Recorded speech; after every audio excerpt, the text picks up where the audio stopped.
ಗುರುಜಿ, ನೀವು ಹೇಳ್ತಿದ್ರಿ ಪಾವನ ನರಸಿಂಹ ಬರೀ ಮುಕ್ತಿಯನ್ನಷ್ಟೇ ನೀಡೋದಿಲ್ಲ, ವಾಮಾಚಾರ ಮಾಡೋರ್ಗೆ ಸರಿಯಾಗಿ ಚಾಟಿ ಏಟನ್ನ ಕೂಡ ನೀಡ್ತಾನೆ ಅಂತ. ಖಂಡಿತ. ಏನು ಅಂದ್ರೆ ಇಲ್ಲಿ ಪಾವನ ನರಸಿಂಹದಲ್ಲಿ ದಾರಿದ್ರ್ಯವನ್ನು ಓಡಿಸ್ತಾನೆ.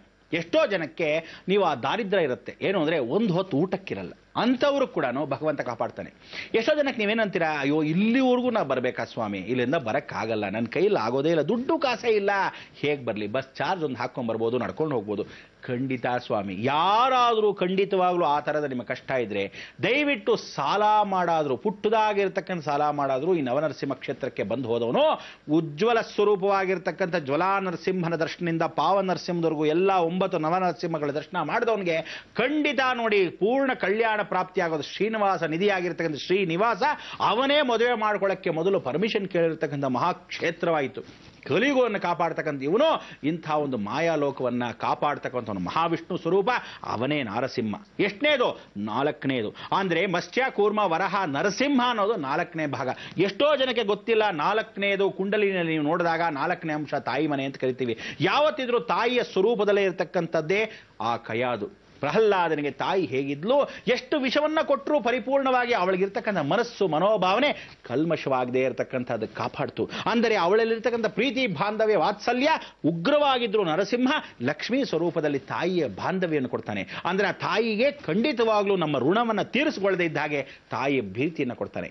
ಅದಕ್ಕೋಸ್ಕರ ನರಸಿಂಹ ಅನ್ನೋ 4ನೇ ಅವತಾರದಲ್ಲಿ ಪರಿಪೂರ್ಣವಾಗಿ ಜೀವನ ಅಂಶವೇ 4ನೇದು. ಅಂದರೆ ಕರ್ಕಾಟಕ ರಾಶಿ 4ನೇದು. ಅಂದರೆ ಮೇಷರಾಶಿಯಿಂದ ತಗೋಬೇಕು ನಾವು. ಆ ಕರ್ಕಾಟಕ ರಾಶಿ ಅಂದ್ರೆ ಚಂದ್ರ, ಆ ಕರ್ಕಾಟಕ ಅಂದ್ರೆ ನೀರು, ನೀರಿನ ಅಂಶವೇ ಬುಧ ಸ್ಥಿರವಾಗಿರ್ತಕ್ಕಂಥ ಪಾವನ ನರಸಿಂಹ. ಈ ನವನಾರಸಿಂಹನ ದರ್ಶನಲ್ಲಿ ಒಂದು ನಾರಸಿಂಹ ಪಾವನ ಮಾಡಿದ್ರು ಪೂರ್ಣ ಪಾವನವಾಯಿತು ನಮ್ಮ ಬುಧ ಸ್ಥಿರವಾಗಿರ್ತಕ್ಕಂಥ ಜೀವನ. ಹಾಗೆ ಅನ್ಬಿಟ್ಟು ಒಂದನ್ನೇ ನೋಡ್ಕೊಳ್ಳೋದಲ್ಲ. ಒಂದೊಂದು ಗ್ರಹ ದೋಷ ಒಬ್ಬೊಬ್ಬರಿಗೆ ಇರುತ್ತೆ, ಒಬ್ಬೊಬ್ಬರಿಗೆ ಒಂದೊಂದಿರಲ್ಲ. ಜೀವನದಲ್ಲಿ ಎಲ್ಲವನ್ನೂ ಎಲ್ಲರಿಗೂ ಕೊಟ್ಟುಬಿಟ್ಟಿದ್ರೆ ನಾವುಗಳು ಭಗವಂತನಾಗ್ಬಿಡ್ತಿದ್ವಿ. ಆದರೆ ಎಲ್ಲವನ್ನೂ ಎಲ್ಲರಿಗೂ ಕೊಡೋದಿಲ್ಲ.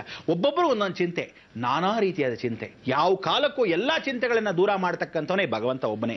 ಆದರೆ ಕಲಿಯುಗದಲ್ಲೂ ಭಗವಂತ ಇದ್ದಾನಕ್ಕೆ ಇವತ್ತು ದಿವಸ ನೀವು ಸಾಕ್ಷಿ ರೂಪ ಏನು, ಅದೇ ತಿರುಪತಿ ನೋಡಿ. ಎಷ್ಟು ವಿಜೃಂಭಣೆಯಿಂದ ವೈಭವದಿಂದ ಇರ್ತಾನೆ. ಎಷ್ಟು ಕಾಲಕ್ಕೂ ದೇವತಾ ಅನುಗ್ರಹದಲ್ಲಿ ಎಲ್ಲ ಜಾತಿ ವರ್ಗದವರು, ಎಲ್ಲ ಜನಾಂಗದವರು ಎಲ್ಲರೂ ಬಂದು ಆ ತಿರುಪತಿ ಶ್ರೀನಿವಾಸದಲ್ಲಿ ಏಡುಗುಂಡಲವಾಸ ವೆಂಕಟರಮಣ ಗೋವಿಂದ ಗೋವಿಂದ ಅಂತ ಅದೇ ರೀತಿಯಾಗಿ ಮಧ್ಯಸ್ಥಿರವಾಗಿ ಹೊಟ್ಟೆ ಭಾಗಕ್ಕೆ ಬರ್ತಾರೆ.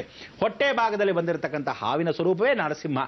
ಇಂಥ ಒಂದು ನರಸಿಂಹ ಕೊನೆಯದಾಗಿ ಮೋಕ್ಷಲೋಕ ಯಾಕು ಸಾಕ್ಷಾತ್ ಪರಮೇಶ್ವರ. ಅದಕ್ಕೆ ಶ್ರೀಶೈಲ ಮಲ್ಲಿಕಾರ್ಜುನ ನೀರಿನ ಬಳಿ ಭ್ರಮರಾಂಬಿಕೆ ಸಮೇತವಾಗಿ ಏಕೈಕ ದಿವ್ಯ ಸಾನ್ನಿಧ್ಯ ಇಡೀ ಜಗತ್ತಿನಲ್ಲಿ ಹೊಂದಿರತಕ್ಕಂಥ 2 ಪೀಠಗಳು ಅಂದರೆ ಜಗನ್ಮಾತೆ ಪೀಠ, ತದನಂತರ 12 ಜ್ಯೋತಿರ್ಲಿಂಗದಲ್ಲಿ ಮುಖ್ಯವಾದ ಜ್ಯೋತಿರ್ಲಿಂಗವೇ ಶ್ರೀಶೈಲ ಮಲ್ಲಿಕಾರ್ಜುನ. ಇಬ್ಬರು ತಾಯಿ ಮಗ ಸೇರಿರತಕ್ಕಂಥ ಅವಕಾಶವನ್ನ ಕೊಡಿರತಕ್ಕಂಥ ಮಹಾಗಣಪತಿ. ಅದಕ್ಕೆ ಮಹಾಗಣಪತಿಗಲ್ಲಿ ಕೇಳಿದ್ದು ನಿಮ್ಮದು ಅಂತಾನೆ. ಅದಕ್ಕೆ ಇಂಥ ಒಂದು ನರಸಿಂಹ ತಾಯಿಯ ಬಾಂಧವ್ಯ ಚತುರಾತ್ಮದ ನೀರಿನಲ್ಲಿ ಇರ್ತಕ್ಕಂಥ ನಮ್ಮ ಜೀವನವನ್ನ ಭೂಮಿಯಾಗಿ ಮಾಡ್ಬಿಡ್ತಾನೆ. ಅದೇನು ನೀರಾಗಿದ್ದ ಜೀವನ ಸ್ಥಿರವಾಗಿ ಕೊಡ್ತಾನೆ. ಸ್ಥಿರತನ ಯಾವಾಗ ಕೊಡ್ತಾನೆ?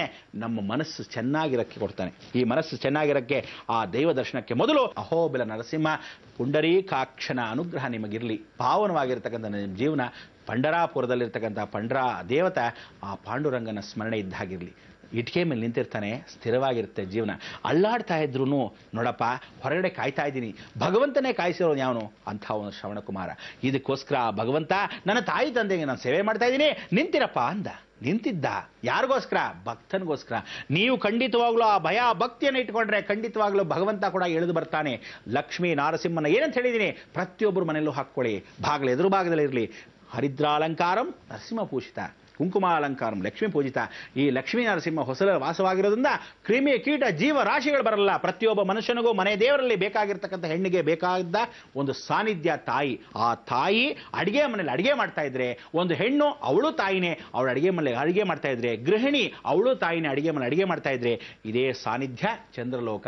ಆ ಚಂದ್ರಲೋಕನೇ ಅಗ್ನಿ ಮೂಲೆ ಅಂತ ಕರಿತೀವಿ. ಚಂದ್ರ ಇರೋದಲ್ಲಿ ನವಗ್ರಹದಲ್ಲಿ ಅಗ್ನಿ ಮೂಲೆಯಲ್ಲಿ. ಹೊಸಲಿನಲ್ಲಿರ್ತಕ್ಕಂಥ ಯಾವುದೇ ಅಡಿಗೆ ಮನೆಗೆ ಹೊಸಲು ಇಲ್ಲದೆ ಇದ್ರೆ, ದೇವರ ಮನೆಗೆ ಹೊಸಲು ಇಲ್ಲದೆ ಇದ್ರೆ, ಮನೆ ಮುಂಭಾಗಲಿಗೆ ಹೊಸಲು ಇಲ್ಲದೆ ಇದ್ರೆ, ಹಿಂಬದಿ ಬಾಗಿಲಿಗೆ ಹೊಸಲು ಇಲ್ಲದೆ ಇದ್ರೆ ಖಂಡಿತವಾಗ್ಲೂ ಎಲ್ಲ ಹೆಂಗಸರಿಗೂ ಉಗ್ರ ಸ್ವರೂಪ ಬಂದೇ ಬರುತ್ತೆ.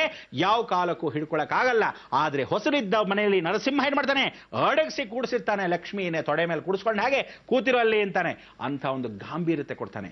ಜೀವನದಲ್ಲಿ ಬೇಕಾಗಿರೋದು ಎಲ್ಲರಿಗೂ ಏನೋ ಹೆಣ್ಣಿನ ರಕ್ಷಣೆ. ಇದನ್ನು ಮಾಡೋನೇ ನರಸಿಂಹ ಒಬ್ಬನೇ, ಯಾವ ಕಾಲಕ್ಕೂ ಸರ್ವದಾ ಸುರಕ್ಷಾ ಮಾರ್ಗ ಅವಂದೇ. ಅದಕ್ಕೋಸ್ಕರ ಬಹಳ ಸಂತೋಷ ನೀವು ಕೂತಿರ್ತಕ್ಕಂಥ ವಿಚಾರ ಎಲ್ಲರಿಗೂ ನಾಳೆ ದಿವಸ ಮಂಗಳವಾಗಿರ್ತಕ್ಕಂಥ ಅನುಗ್ರಹವನ್ನು ಕೊಡ್ತೀನಿ. ಏನು ಅಂದರೆ 9 ನರಸಿಂಹ ಏಕಕಾಲಕ್ಕೆ ದರ್ಶನ ಮಾಡೋದು ಒಂದು.